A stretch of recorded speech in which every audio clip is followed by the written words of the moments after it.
vestir, de se comportar, de olhar, de sonhar, de crer, conectada ao que é verdade no céu. E essa mudança de cultura, ela primeiro vem com informação, vem com verdades que vão nos dar um norte. E depois, cabe a nós fazermos as mudanças para nos adequarmos. Nós já temos falado sobre alguns pontos. Se você não ouviu outras pregações, vai lá, está no nosso YouTube, a cultura do céu, a cultura da prioridade. E hoje é a cultura do extraordinário. Qual é a definição do que é extraordinário? É meio óbvia, né? Óbvia, mas é o que está além do ordinário. Sinônimo, igual aquele programa lá do Soletrando. Sinônimo, pastor, sinônimo para a cultura do extraordinário seria a cultura do sobrenatural, o que está acima do que é natural. Aplicação numa frase: Deus é o Senhor do extraordinário. Você pode repetir essa frase? Ó, vou falar e depois a gente fala junto. Deus é Senhor do extraordinário. Deus é Senhor do extraordinário. De novo, Deus é Senhor do extraordinário. Vamos confirmar isso na passagem bíblica? Versículo 14 diz assim: quando eles se aproximaram de outros discípulos, e aí, porque tinha um grupo com Jesus um pouco antes, porque aconteceu a transfiguração. Jesus subiu um monte, o rosto dele transformou, veio, se não me falha a memória, Moisés e Elias, aí estava lá o grupo do barquinho, que é Pedro, Tiago e João, viram aquilo, desceram, e encontraram os outros discípulos numa situação. Essa situação era o seguinte: havia uma multidão numerosa ao redor deles, dos outros discípulos, e escribas, estudiosos da lei, discutindo. E logo essa multidão viu Jesus e ficou surpresa, e correu até Jesus e o saudou. Então Jesus perguntou: o que vocês estão discutindo com eles? Discípulos, né? Falaram: o que vocês estão discutindo com esse pessoal aí? E em meio à multidão responde: olha, mestre, eu trouxe até o Senhor o meu filho, que está possuído de um espírito mudo, e este, sempre que se apossa dele, o lança por terra, ele espuma, arranja os dentes e vai definhando. E eu pedi aos seus discípulos que o expulsassem, mas eles não puderam. Então Jesus exclama, e agora a gente tem que dar foco nessa exclamação: ó geração incrédula, até quando estarei convosco, ou com vocês? Até quando eu vou ter que suportá-los? Tragam o menino aqui. E eles o trouxeram, e quando Jesus viu o menino, o espírito imediatamente se agitou, e o menino com violência caiu na terra, se revolvia, se mexia, espumava, e Jesus pergunta ao pai do menino: quanto tempo que isso está acontecendo com ele? E o pai responde: desde a infância. Muitas vezes o espírito o lança no fogo e na água para o matar. Mas olha que interessante agora. Começou a história com ele falando: eu trouxe o meu filho para o Senhor o libertar. Aí agora esse que trouxe o filho fala assim, ó: mas se o Senhor pode fazer alguma coisa, tenha compaixão de nós e nos ajude. Jesus responde, e porque a gente pode achar que é tipo uma forma de educação: se o senhor puder na sua agenda aí dar um espacinho para fazer alguma coisa, mas não, era uma questão de não estar, será que pode mesmo fazer? Porque Jesus repreende: se o Senhor pode, tudo é possível ao que crê. Imediatamente o pai do menino exclama: eu creio, me ajude na minha falta de fé. Vendo Jesus que muita gente estava se reunindo, repreendeu o espírito, dizendo: espírito mudo e surdo, eu ordeno a você, saia deste menino e nunca mais entre nele. Eu vou parar aqui, depois a gente vê o final. Então nós temos multidão, estudiosos, discípulos, Jesus, o bonde do barquinho, o pai e a criança numa mesma história. É muita gente.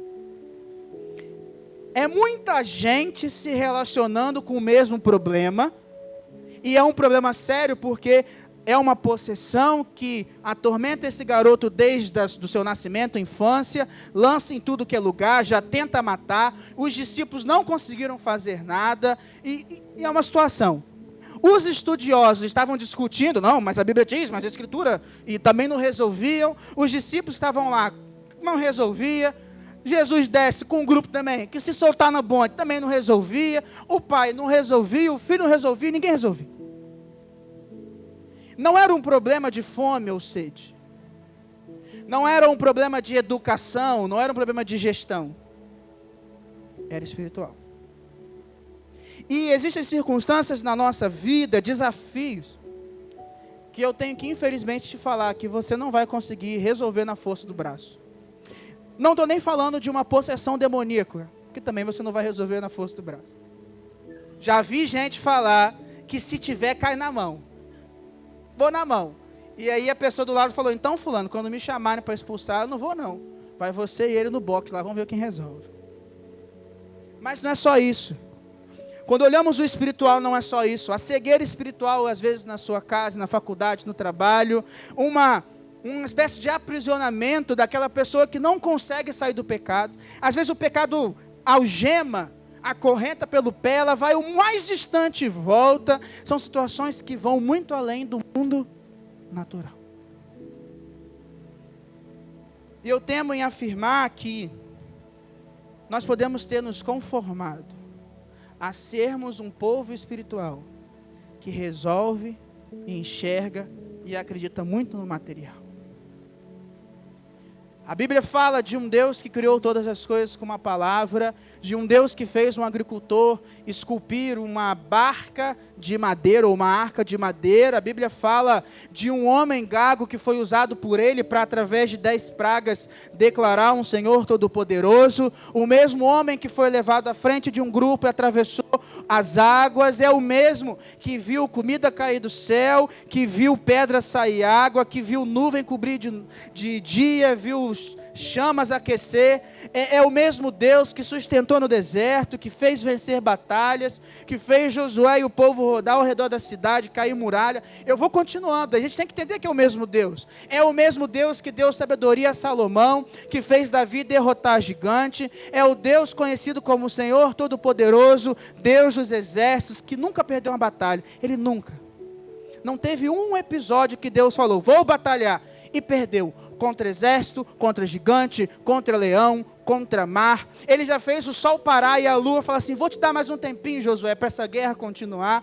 É o Senhor que calou o leão e Daniel não foi devorado. É o Senhor que derruba a muralha. É o Senhor que faz o povo retornar. A Bíblia diz que Ele ressuscita mortos. Você já ressuscitou algum morto? A Bíblia diz que esse Deus faz. É o Deus que Elias, sendo homem, orou, pare a chuva, e a chuva parou, e Elias falou, volte a chuva, e a chuva voltou, e foi confrontado, quem é esse Deus que pode fazer alguma coisa? E Elias disse, coloque então os seus profetas, faz a sua festa, dança, grita mais alto, vai que Baal escuta, vamos embora, tem pouca gente, junta todo mundo, grita, ele deve estar dormindo, e não aconteceu nada. Aí chegou Elias e falou, molha, e só disse assim, para que conheçam o poder do Deus de Israel, queima, cai fogo do céu. É esse o Deus que cria tudo, que ressuscita os mortos, que se entrega na cruz. E mesmo sendo esse Deus que a palavra dele apresenta, nós nos tornamos às vezes um grupo espiritual, que quer resolver as coisas de forma material. Um povo do Senhor do extraordinário, que se perde, resolvendo tudo no ordinário.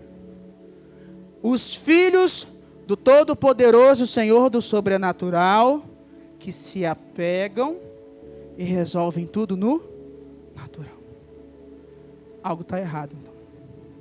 Essa cultura tem que mudar. Porque quando a gente muda isso, os benefícios são claros.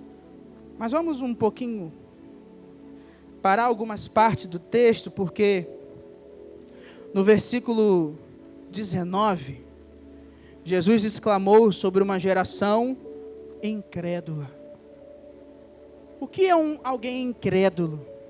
Que não crê. Só que a Bíblia diz, e a gente tem que diferenciar aqui, até os demônios creem e estremecem. É claro que isso não quer dizer, irmão, que está havendo conversão de demônios na igreja, não é isso, né? Porque a gente tem que...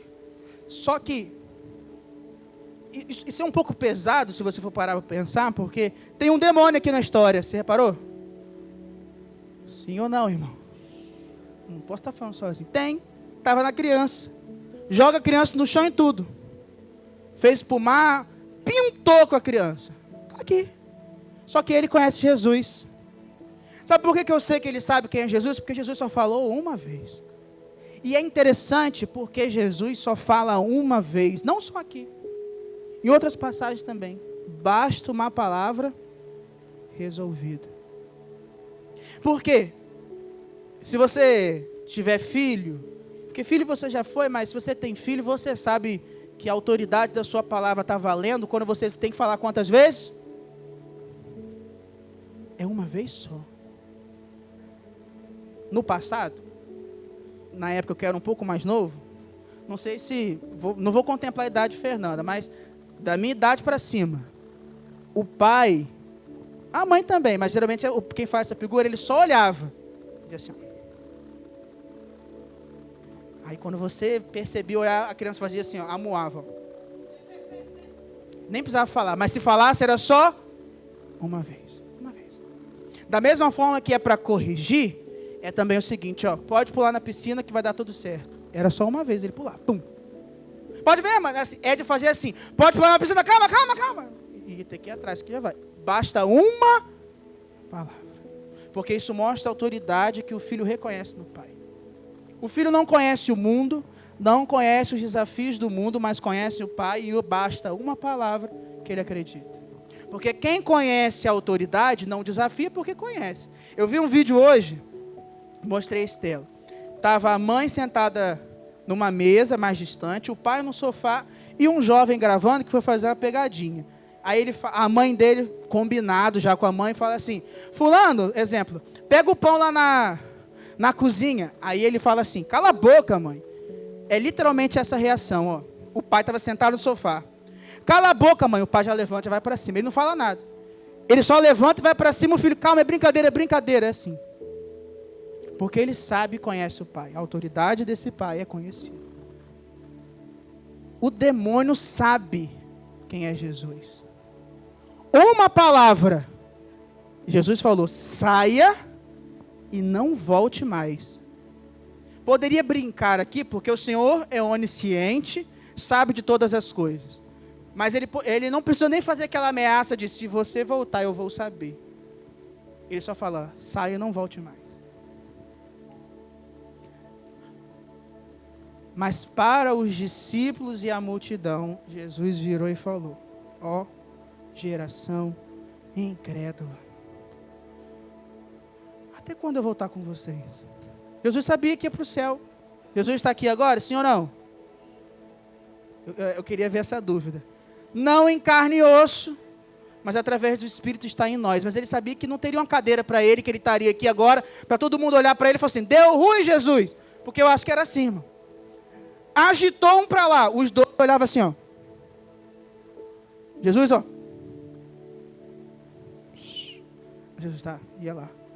Que a Bíblia diz que Jesus passava curando. Aí tem um momento que ele fala, vem comigo também, eu estou dando poder para vocês fazerem, mas deu ruim, Jesus, deu ruim, Jesus. Só que ia chegar um dia que eles vão falar assim, ó, Jesus, e ele subiu aos céus, agora é com a gente, porque ele nos ensinou. Aí Jesus fala, até quando eu vou estar com vocês? Quer dizer que se não tivesse aqui a criança ficava demoniada? É mais ou menos o que ele falou, ia ficar preso, ia ser jogado no fogo de novo. E aí Jesus é pesado que ele fala, até quando eu vou ter que suportar? Porque quando nós como igreja não vivemos a cultura do extraordinário, significa que há um Deus extraordinário nos suportando, nos segurando, no sentido, era para eles já estarem vivendo outras coisas. Era para pela fé eles alcançarem outros lugares, outras pessoas, outros ministérios. E Jesus fala para esses discípulos que ele conhecia muito bem. Ele sabia quem era Pedro, quem era Mateus, cada um, e fala, mas até quando vai ser assim? Mostra que o Senhor é paciente, misericordioso, mas Ele tem um lugar para nós. Jesus tem uma expectativa para cada um de nós. Jesus tem uma batalha que Ele sabe que poderíamos vencer com Ele. Mas Ele olha para a nossa trajetória e fala, mas até quando? Eu vou ter que suportar a imaturidade? Até quando eu vou ter que suportar a independência? Até quando Ele vai ter que suportar o nosso tempo gasto com tudo menos com Ele? Até quando? A ponto da obra parar. A ponto de alguém sofrer. A ponto de aparentemente o mal estar vencendo. Se nós não pensarmos numa cultura que crê no extraordinário, pode acontecer do Senhor descer e falar, até quando, ó geração incrédula? Será que vocês não creem em mim? Nós estamos acostumados a achar que somos os discípulos que desceram do Monte da Transfiguração. Se eu te perguntasse, quem é você na história? Eu sou Pedro. Um mais tímido vai falar assim, eu sou João, o discípulo amado. O que houve por último, fala, pelo menos sobrou Tiago, né? O outro vai falar que é o Barquinho, pelo menos, eu sou o Barquinho, estava lá também, está sempre Pedro, Tiago, João, Barquinho. Ninguém nunca é Bartolomeu, Felipe. Eu nunca vi falar assim, quem é você? Eu sou o que fica discutindo tudo, não resolve nada, o escriba. Não, não sou eu, nunca. A multidão, ninguém nunca é a multidão, que está lá e vai. Ninguém nunca é o discípulo que está e não está e resolve. Geralmente, nós falamos que somos Pedro, Tiago, João. E será que se Jesus viesse, Ele falaria, ó geração incrédula? Porque Ele já tinha revelado assim, se vocês tivessem fé, como um grão de mostarda, você diria ao monte, move-te, ele se moveria. E deixa eu ser sincero, irmão. Eu não sou do coração, não. Mas se fosse projetado aqui atrás uma enquete real do seu coração, se você crê que se você der comando para um monte literalmente se mover, eu tenho certeza que o não ganhava. Sabe como eu tenho certeza? Se eu perguntasse assim, você arriscaria tudo que tem, que se você falar com fé, crendo de verdade, o monte se move? Tudo que tem é muita coisa, né? O mundo, na cultura do mundo que nós dependemos de nós mesmos, ele fragiliza a dependência de Deus. Ele fragiliza na expectativa do ministério de estarmos todos preparados. Ele fragiliza no currículo perfeito.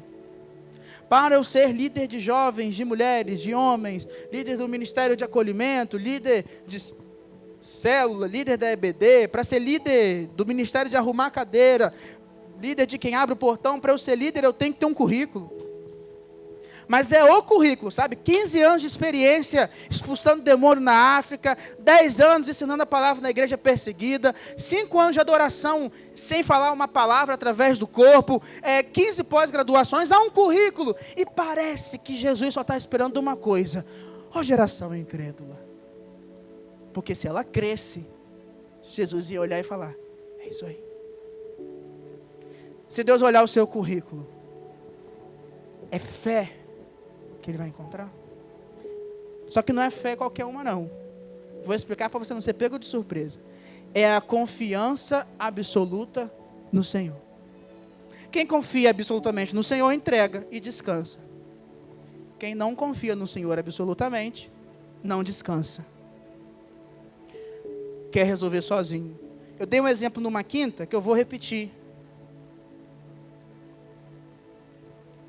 Confiar, e eu quero ver quem vai ter confiança daqui a alguns meses, porque eu já passei na prova teórica, daqui a pouco vem a prova prática, aí eu quero ver se o instrutor fala assim, Rodrigo, chama alguém para vir, eu vou chamar. Irmãos, o instrutor deixou chamar uma pessoa, quem vai? Quero ver quem confia, só vai confiar por quê? Porque o instrutor está junto, né? Se der ruim, ele dá. Porque confiar é eu vou e vou dormir, vou descansar. Pode ir lá, pastor. E deitar, e está tranquilo. Confiar não é também ir, você que sabe dirigir, fica lá, pastor, o cinto, botei, Vamos passar a marcha? A 1 é para cima, pastor. Ah, obrigado, meu querido, que você não avisa. Vamos embora. Ó, para a esquerda. Ó, vai embora devagar, devagar, devagar. Opa. Aí, vai devagarinho. Oi? Olha para o lado, olhou. Ó. Pastor, está vendo ali, ó? A rua ali, pastor. A curva ali, daqui a pouco. A curva está lá na frente. A curva, pastor, para a direita, tá? Pode deixar. A curva. Ó, a curva. Vai. Chegou. Parou. Desfaz. Outra curva, pastor. Isso é confiar, irmão? Ainda bem que uma pessoa respondeu. Isso não é confiar. Calma. Oremos para que a irmã seja tomada por amor e graça. Exatamente. Isso não é confiança. Isso é qualquer coisa. Mas você não confiou. Confiar é entregar e dormir. Quer um exemplo de confiança? É Jesus, ele estava no barco, a tempestade rolando, ele estava tranquilo, porque o pai dele estava cuidando. Estava de boa, dormindo, um cochilo, no meio do caos. E os discípulos? Loucos. Vai cair tudo, vai dar ruim, meu Deus, olha isso. Chama Jesus, chama. Jesus lá. Ó geração incrédula, até quando vamos suportar? E aí, nessa geração incrédula, vem um cara que eu gosto dele. Eu gosto dele porque ele é sincero. Porque foi ele que levou o filho. E ele que chegou para Jesus e falou, se o Senhor pode. Aí Jesus fala, se o Senhor pode, tudo posso para aquele que crê. Aí ele pensou, opa, se eu tiver fé, vai ser resolvido. Aí ele responde, no versículo 24, eu creio. Só que eu acho que ele lembrou assim, mas eu não creio tanto assim. Aí ele fala, eu creio, mas você pode me ajudar na minha falta de fé? Essa frase não faz sentido. Tipo assim, eu creio, mas você me ajuda pelo fato de eu não crer? Tipo, mas você crê ou não crê? Eu creio, mas eu também não creio. Como é? Eu creio, mas... Como é que a gente equilibra uma pessoa que fala que crê, mas tem falta de fé? Eu vou te explicar. Ela crê em partes. Em partes de si mesmo e em partes do que Deus pode fazer. O que é partes de si mesmo? Bem simples. Pega aquela criança, não é para fazer um exemplo, e vê se a mãe deixa botar na mão de alguém na rua, que ela nunca viu na vida. Não vai, ela vai te bater, vai brigar com você. Mas talvez se a bolsa dela estiver vazia, a bolsa ela não liga. Tem gente que entrega o telefone, mas não entrega a carteira, o cartão. E tem gente que entrega o cartão e não entrega o telefone. Tem gente que entrega o telefone, o cartão e tudo, mas não entrega a Bíblia. Tem gente que confia partes. Tem parte que no fundo ele pensa assim, isso daqui eu creio. Mas e o resto? Aí já mexeu com algo precioso demais. Quando falou do filho, ele falou, eu creio, mas me ajuda na minha falta de fé, porque eu não creio 100% que isso pode acontecer. Ele falando. O problema de uma geração em dúvida é que existem obstáculos e obras extraordinárias que vão acontecer através de nós. Mas se nós não cremos, nós não vamos. Você pode dar o nome que você quiser para essa obra extraordinária. Hoje, uma obra extraordinária é alcançar as casas através de células. É uma obra extraordinária. Eu não acredito só no potencial humano daqueles que vêm para o curso ou que já estão em célula. Não acredito só nisso. Porque se eu acreditar só nisso, já era. A gente é imperfeito. Não sei se alguém foi ungido com uma unção de perfeição nesse virar de ano, mas a gente é imperfeito, até onde eu sei. Eu creio no Senhor da obra, que faz através de nós. É no Deus que está agindo através de nós, irmãos. É um Deus todo-poderoso. Vou fazer uma brincadeira aqui. De vez em quando a sua reunião de família pode parecer isso. Qualquer semelhança é mera coincidência, mas Deus é o que calou até leões. Como que ele vai fazer dar certo um grupo alcançar pessoas? Se ele fez certo, dar um grupo de leões e um cara. Você entende o poder do Senhor de fazer através de nós? Só que existe um grupo de pessoas que Deus não está fazendo nem através e nem sobre elas. Os que não creem. O Senhor escolheu fazer através da fé. E é interessante porque Deus não apenas escolhe fazer através da fé, mas é de uma fé que você declara e confia. Quantas vezes Jesus chegava até um discípulo ou até uma pessoa enferma e chegava para a pessoa que era cega e falava: o que tu queres que eu te faça? Quantas vezes você lê a Bíblia e fala: mas Jesus, ele é cego. Não precisa perguntar. Cura os olhos dele, Jesus. Ele é mudo.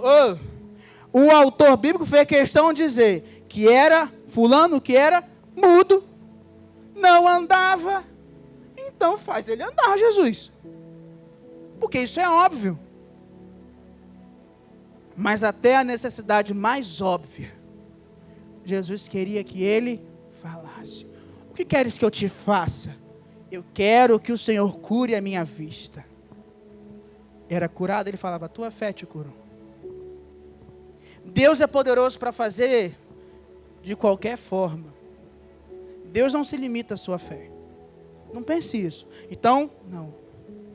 Ele é capaz de fazer de qualquer forma.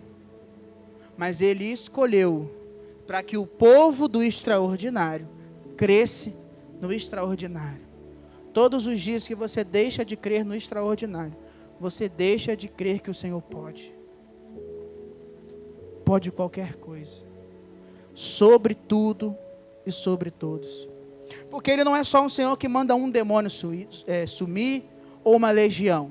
A Bíblia diz que não há nenhum outro nome que haja salvação na terra, no céu e debaixo da terra. A Bíblia diz que a cruz foi um espetáculo público nas regiões celestiais. Então, é como se a cruz estivesse sendo transmitida na nossa era da internet. Hoje, se algo fosse visto por todos, a gente pensa numa transmissão. É como se tivesse uma transmissão terrena e espiritual. E estavam os anjos, estavam os demônios, estava Satanás, e vendo aquilo tudo, e Jesus chega no Calvário, e Jesus está lá, e ele é açoitado, e tem coroa de espinho. Ele vai desistir, é o Filho de Deus, ele vai desistir, não tem como suportar, ele é puro, ele é santo, nem é por ele que ele está, ele vai desistir, porque se fosse por ele até ia, mas por todos, olha quanta gente cuspiu, foi o povo dele que mandou para lá, foi o povo dele que falou: crucifica-o, crucifica-o, ele vai desistir, não, vai lá, está fraco, está doendo, sendo humilhado, olha o açoite, batia o chicote e os demônios: olha, é isso aí, ele vai desistir no próximo. E Jesus foi, e a cruz cai, e Jesus leva,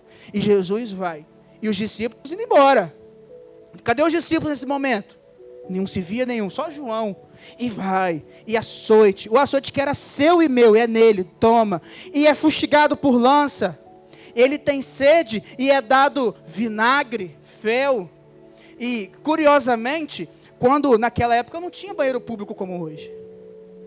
Então como é que funcionava? As pessoas faziam as suas necessidades e eles usavam uma esponja de ísopo embebida em vinagre para se limpar. O que foi que deram para o Senhor beber?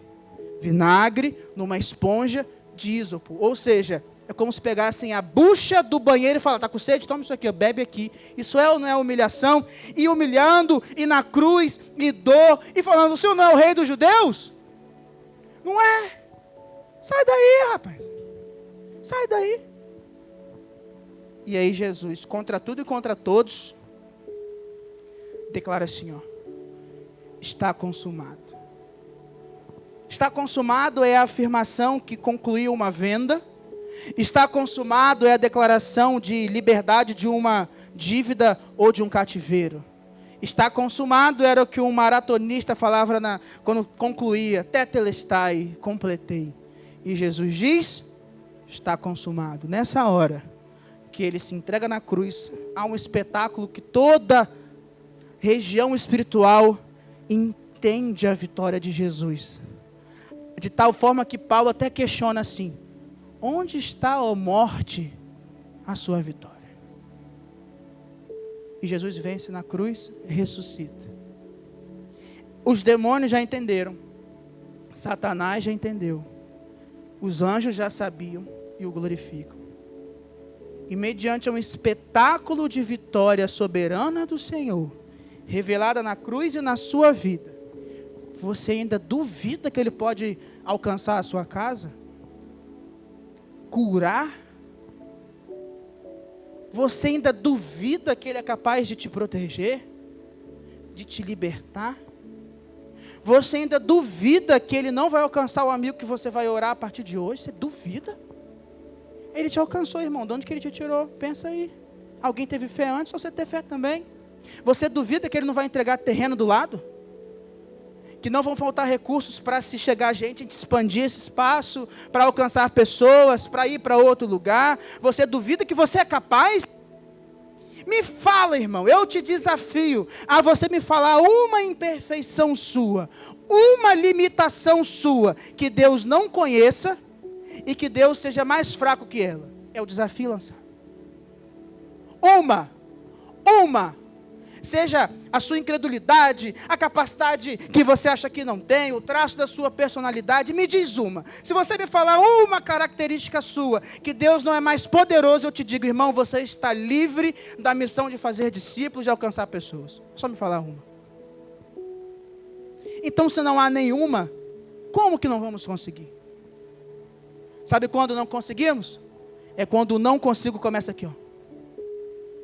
E aqui. E para piorar, a gente não revela o não consigo. A gente não fala, Senhor, não consigo. Senhor, não consigo. A gente guarda. A gente escapa. A gente foge. A gente entra num barco para outra cidade. A gente fica quieto no meio da tempestade. Até o dia que o problema chama você e você fala, é comigo. Me joga do barco que é comigo a situação do Senhor. Aí te jogam do barco a todo custo, pedindo perdão, te joga, o Senhor engole e coloca no caminho de novo. O que não estamos conquistando hoje como igreja é porque falta fé. E não é que falta fé pequena, falta verdadeira confiança no Deus absoluto. Está faltando entregar. Está faltando crer. E começa em mim. O Senhor tem me desafiado, rapaz, deixa eu te dar um testemunho. Se você orar, você toma cuidado, porque Deus vai te lembrar dessa oração, todas as vezes que parecer que deu ruim. Eu me lembro de falar assim, Senhor, que eu dependa de Ti, e não do que eu sei fazer, porque eu sei fazer algumas coisas, humanamente falando. Porque eu estudei, porque eu me preparei, porque eu me dediquei, eu botei a cara para estudar a Bíblia, querendo ou não, irmão, 4 anos estudando a mesma coisa, pode ser o que for. Você se torna especialista naquilo. Não é possível, de segunda a quinta, todo dia, estudando alguma coisa, você sabe mais do que outras pessoas. Não adianta. Exatamente, viu? E concorda. Até as crianças concordam. Estudei, pós-graduei, estou indo para a 4ª pós-graduação em teologia. Então assim, a gente busca o que o homem pode. Mas eu falei, Senhor, que eu dependa de Ti. Parece que Deus ouviu só o depende de Ti. E aí ele fala assim, Rodrigo, você planejou fazer dessa forma? Não vai ser assim. Aí muda. Pessoas, circunstâncias, recursos, forma, data. Mas porque Deus muda as coisas, aprende essa. Ele te permite fazer de um jeito que você nunca veria e que a única solução é confiar nele. Eu já cheguei no momento que eu falo assim, daqui para frente ou é o Senhor ou não é, porque daqui para frente eu não sei. E o Senhor honra. E vamos lá, não é por minha causa que Ele honra. Não é por sua causa que Ele faz. Não é simplesmente, não, peraí. Irmão e irmã fulano tem uma fé tão grande, por causa da fé dele, eu vou honrar a fé dele. Não é. É porque Ele tem um propósito para ser feito através de você. É por isso que às vezes a gente não pede. E quando pede mal. Porque pede para o seu próprio interesse, aí dá errado. Só que já reparou que quando você pede por alguém e o seu coração está sincero nisso, a vontade de Deus é derramada de uma forma sobremaneira? Falta essa fé. Não sei quem viu The Chosen, não sei se já saiu ou está para sair a 5ª temporada, está perto, saiu? Né? Eu já estou preocupado, porque eu estou vendo com essa série, com a intensidade que eu estou falando, vai lá, vem Jesus, ó Jesus ali, Jesus, e está chegando, né, spoiler para você, Daqui a pouco, para a temporada da frente, Jesus morre. Estou te contando antes, desculpa, já peguei o roteiro, vai morrer, então está chegando. E aí tem um discípulo, né, que na história é retratado assim, não está escrito, mas é uma forma didática, que ele é coxo, ele é manco. E aí, ele cura pessoas. Ele cura. Está curando. Chega um momento que tipo, ele ora para Jesus, Jesus olha para ele. E ele fica sem graça de perguntar. E Jesus fala, pergunta, mas Jesus, tipo assim, eu sou manco. E eu curo mancos. E os outros são curados e eu continuo manco. E resumindo, Jesus fala assim, está acontecendo através de você. Você não precisa que isso aconteça em você para você crer, confiar. Mas Deus está fazendo através da sua limitação. Deus faz através de nós. E apesar de nós. Basta que sejamos sinceros. Basta declararmos que cremos. Quem crê pede ajuda. Quem crê fala, me ajuda, Pai. Eu não creio o suficiente. Eu não creio tudo. E pode ser, Senhor, que eu não creia no Teu poder para isso. Temos que ser sinceros. Temos que ser sinceros. Se tudo dependesse da voz e da palavra do Senhor, a gente entraria em desespero algumas vezes. Não estamos assim porque não tem ninguém enfermo, ou talvez tenha. Não tem ninguém que você não possa fazer. A impotência é um dos maiores ensinamentos da confiança ao Senhor. É não poder. Como é ruim não poder. Nós trabalhamos, juntamos dinheiro, cuidamos de tudo para garantir que podemos. Não que isso não afete as mulheres, irmãos.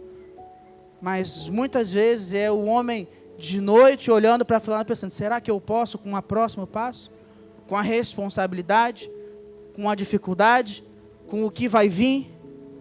A impotência, o não poder, o não ser capaz, o isso eu não dou conta, nos coloca de uma forma que a gente não se arrisca, a gente se esconde. Não podemos. E é exatamente para o lugar onde você não pode que Deus quer te levar.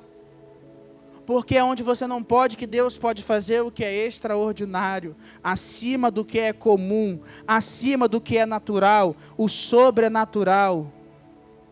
Mas é esse lugar que é o mais desconfortável para estarmos. Porque nesse lugar você não tem o controle. E aí você tem que reconhecer, Senhor, eu acreditei no Senhor para me salvar da morte, do pecado, acreditei no Senhor até aqui. Mas para essa cura ou para esse ministério, eu acho que eu não creio tanto.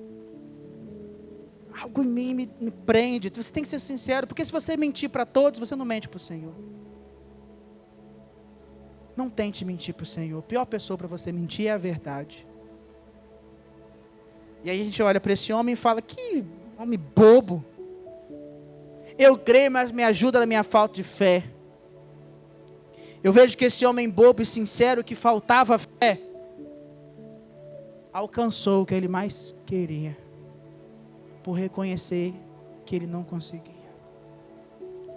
E eu já vi muita gente muito preparada, que não alcançou o que mais queria, porque nunca foi na força do braço. Igreja não é na força do braço, irmão. Ele quer a força do seu braço, ele quer o seu corpo, a sua alma, o seu entendimento, tudo isso. Mas não é na força do braço.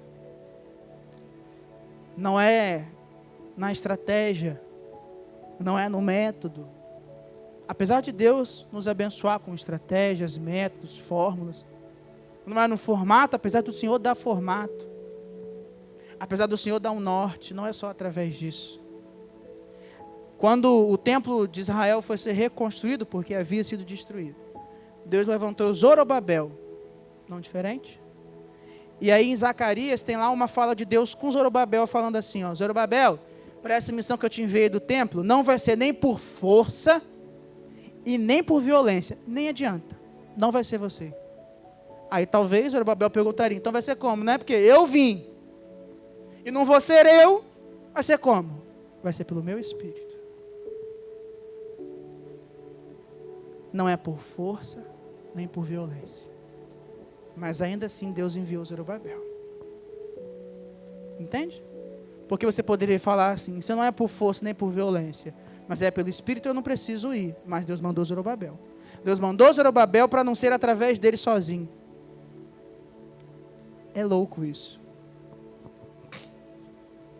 Mas Deus tem alcançado muita gente através de pessoas que confiam no poder dele. E talvez esteja deixando de alcançar alguns porque ele escolheu fazer através da sua vida.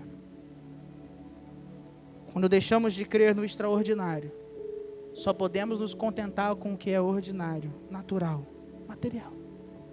Perdemos a esperança. Se você botar no papel quantas vezes Deus te chamou para voltar para aquele propósito que Ele te deu há anos, porque você falou, não dá para mim mais. Já passou tanto tempo. Acho que alguns vão ser chamados hoje de novo. O tempo esfria, o tempo desgasta, o tempo machuca. Quantas vezes esse homem tentou libertar o filho?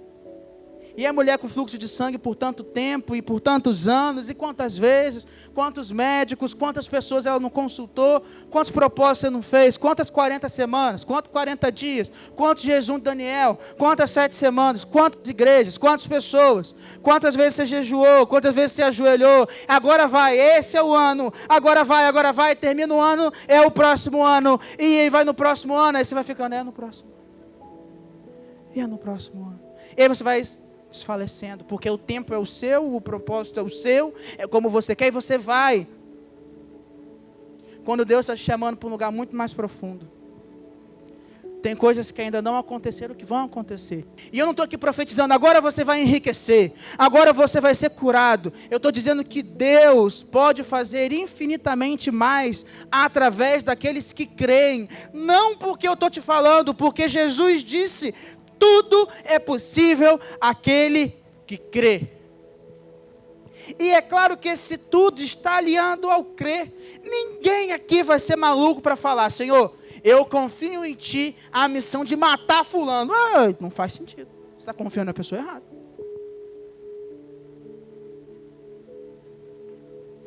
Você não me chamaria para fazer uma competição de culinária valendo R$1 milhão para te representar. Nunca. Nem Estela, nem minha mãe, nem meu pai, nem Fernanda e nenhum dos irmãos me chamaria. Se tivesse que competir, você ia chamar o pessoal do Cura Gourmet. Você não ia me chamar. E aqui a gente é bom para isso, tá? Se tivesse que resolver uma prova de química, você não ia me chamar. Você ia chamar a Estela. Entende? Você ia chamar quem é especialista nisso. Porque o fato de confiar, você confia a pessoa certa, a coisa certa. Eu confio em Estela que ela vai fazer a melhor prova de química possível. Ela vai melhor que eu, não adianta. Talvez você me chamaria para outra coisa. Fazer uma conta, fazer uma pergunta da Bíblia, você vai confiar em mim. Então, crer no Senhor e que tudo é possível, naturalmente está conectado que Deus só faz conforme a vontade dele. Você não vai pedir o absurdo ao Senhor, que, não que ele não é capaz, mas que você sabe que a natureza dele não faria. Como, por exemplo, mata fulano. Para o Deus que é amor, já tem a punição dele da justiça, vai chegar o dia. Fica tranquilo. Mas quando você alinha o que é correto, conforme os olhos do Senhor, é quando o sobrenatural é derramado. Se eu abrisse aqui para testemunho, muitas pessoas iam dizer coisas impossíveis, assim, que Deus já fez. Se eu abrisse aqui para o testemunho, você ia relatar quantas vezes o sobrenatural foi derramado na sua vida em coisas pequenas e grandes. A questão é o quanto nós estamos buscando isso. Porque o mesmo Cristo que fez, ensina no final do texto, disse que ia ler depois, no verso 28, quando terminou tudo, Jesus expulsou o demônio, realizou o extraordinário, ele fala assim, os discípulos perguntam a ele em particular, tipo assim, ô mestre, Jesus, por que a gente não conseguiu? Por que não pudemos? Por que não deu para nós? Esses discípulos já vão expulsar demônio, vão fazer milagre, eles fazem, viajaram por aí, fazendo, mas por que a gente não conseguiu? E aí Jesus fala assim, esse tipo de desafio espiritual, espírito, ele só pode ser expulso por meio de oração em Marcos. Aí quando Mateus e Lucas registram, eles colocam jejum e oração.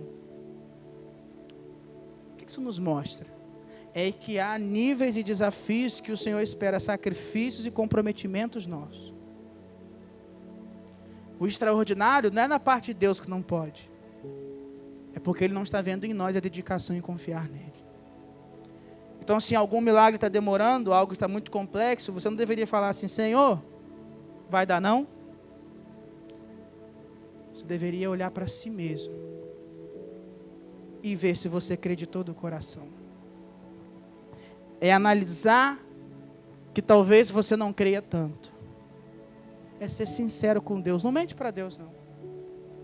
Deus vai fazer algo tremendo através da igreja, como continuará fazendo, como já fez. Mas Ele vai fazer através daqueles que creem.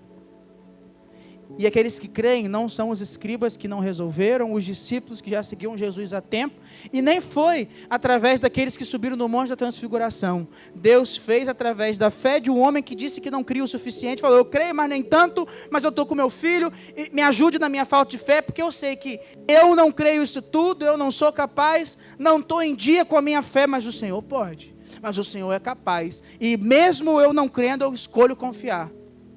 E ele viu o extraordinário. Fica de pé.